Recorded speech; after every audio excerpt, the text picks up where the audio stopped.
ওদের কথা শুনে সাধারণ মানুষ মনে করে, ও আচ্ছা মোদি বলল মাই ফ্রেন্ড ট্রাম্প, তার মানে হয়তো মোদিজি আর ট্রাম্প প্রত্যেকদিন রাতে 1 ঘন্টা শুতে যাওয়ার আগে গল্প করে, ভাই আজকে কি খেলি, তোর ওখানে কেমন ঠান্ডা পড়েছে, সোয়েটার বের করেছিস। ওটা ডিপ্লোমেসি, বলতে হয় দেশের স্বার্থে। যখন যাকে বন্ধু বলতে হবে সেটা ইন্ডিয়া বলবে। আজকে এই ভিডিওতে আমরা মূলত আলোচনা করে নেব এমন একটা টপিক নিয়ে যেটা শুনে সমস্ত ভারতবাসী মনে মনে খুবই খুশি হবে। আমেরিকা অবশেষে মাথা নত করছে ভারতের সামনে, ট্যারিফ উঠছে। কিভাবে এই অসম্ভব সম্ভব হলো সেটা একেবারে প্রমাণ সহ পরপর আমরা আলোচনা করতে করতে এগোবো। তো চলুন শুরু করা যাক। দেখুন, প্রথমেই আমি আপনাদের দেখিয়ে দিচ্ছি যে কথাটা বললাম সেই কথাটার অথেন্টিক নিউজের ব্যাকিং, নইলেই তো আবার বাংলাদেশি ভাই বোনেরা বলবে ভুয়া খবর। তো এই যে ইকোনমিক টাইমস কি লিখছে, US signals possible roll back of 25% tariff on India.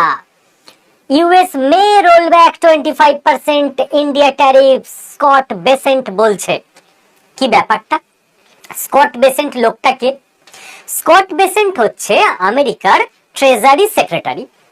Treasury secretary মানে, ট্রেজারি সেক্রেটারি মানে আমাদের দেশে যেরকম অর্থমন্ত্রী নির্মলা সীতারামন এখন যেমন রয়েছেন অর্থমন্ত্রকের হেড, সেই পোস্টটাই ফিনান্স মিনিস্টারকে আমেরিকাতে বলা হয় ট্রেজারি সেক্রেটারি। কাজেই এনার পদটার গুরুত্ব বুঝতে পারছেন আপনারা।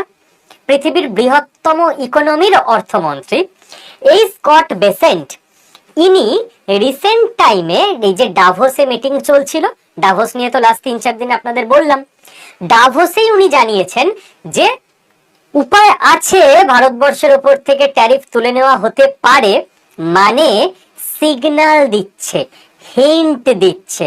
ঠিক আছে, এই সিগন্যাল বা এই হিন্ট কেন? এই যে সিগন্যাল আমেরিকার তরফ থেকে যে ইন্ডিয়া আমরা তুলে নেব 25% ট্যারিফ, যেও না আমাদের এগেনস্টে চলে যেও না পুরোপুরি, হঠাৎ কেন?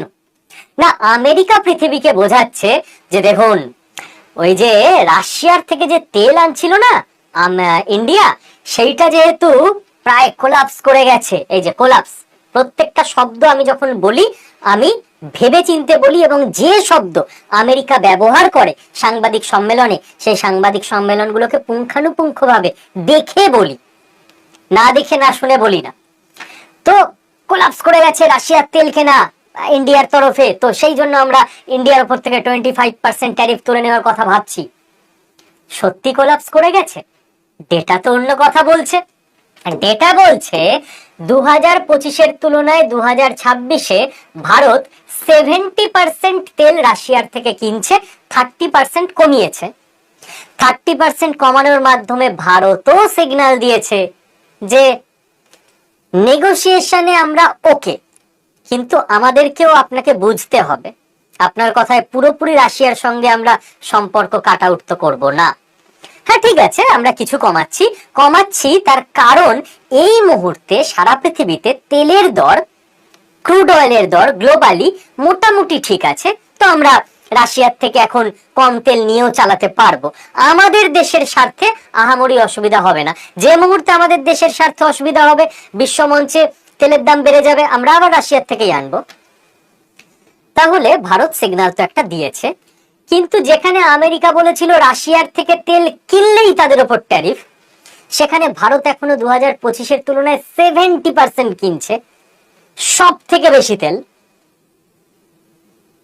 তাহলে এরা বলছে নাকি তেল কেনা কোলাপস করে গেছে, কিছুই তো কোলাপস করেনি।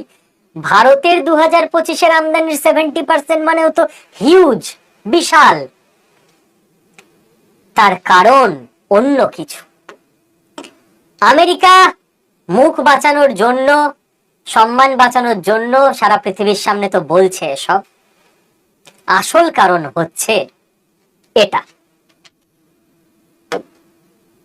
আমেরিকা খুব করে গোটা ইউরোপ মহাদেশকে চাপ দিয়েছিল ভারতের ওপর ট্যারিফ লাগাও, ইউরোপ রাজি হয়নি। তাই ফার্স্ট পোস্ট থেকে শুরু করে দা উইক, হিন্দুস্তান টাইম, সব জায়গাতেই আপনি পাবেন European Union refuse to impose tariffs on India due to big trade deal. ভারতের সঙ্গে ইউরোপীয় ইউনিয়নের যে বড় ট্রেড ডিল, যেটাকে মাদার অফ অল ডিলস বলা হচ্ছে, সেটা যেহেতু হতে চলেছে, ইউরোপ বলেছে না না না, আমরা তো ভারতের সঙ্গে শত্রুতা নেব না। আমেরিকার হাত থেকে যখন ইউরোপ বেরিয়ে গেছে, ইউরোপ যখন ভারতের সঙ্গে ডিল করে ফেলার মতো অবস্থায়, আমেরিকা দেখছে ঘরে বাইরে চাপে পড়ছে এবং সারা পৃথিবীতে এক ঘরে হয়ে যাচ্ছে, সেই সময় আমেরিকা তো অবশ্যই ইন্ডিয়াকে সিগন্যাল দেবেই। জিওপলিটিক্যাল ইকুয়েশন যেহেতু বদলাচ্ছে, যে ভাই ইন্ডিয়া তুমি তো ভাই, তো বন্ধু তো। এবং এখানে আমি দুটো কথা বলবো। দেখুন, ইন্ডিয়ার ওপর আছে কিন্তু এখন 50% ট্যারিফ। 25% আমেরিকার সঙ্গে বাণিজ্যের ঘাটতির জন্য ট্যারিফ, ট্রেড ডেফিসিটের জন্য, আর 25% রাশিয়ার তেল কেনার জন্য। এই 25% এই মুহূর্তে তুলে নেওয়ার সিগন্যাল আমেরিকা দিতে শুরু করেছে। বোঝা গেল? সেকেন্ড কথা, এই রকম ইম্যাচিওর জিওপলিটিক্স নিশ্চয়ই আপনারা এতদিন ধরে দেখছেন, বুঝছেন। আপনারা বলবেন না যে আচ্ছা ভারত কি আবার আমেরিকাকে বন্ধু বলবে? ভারত এনি টাইম এনি দেশকে বন্ধু বলবে, কিন্তু বন্ধু বলে মানবে না। আচ্ছা স্যার, মোদি কি আবার বলবে মাই ফ্রেন্ড ট্রাম্প? চাইলে মাই বেস্ট ফ্রেন্ড ট্রাম্প বলবে, যদি সেটা দেশের স্বার্থে কাজে লাগে, কিন্তু বন্ধু বলে মানবে না, মানেও না।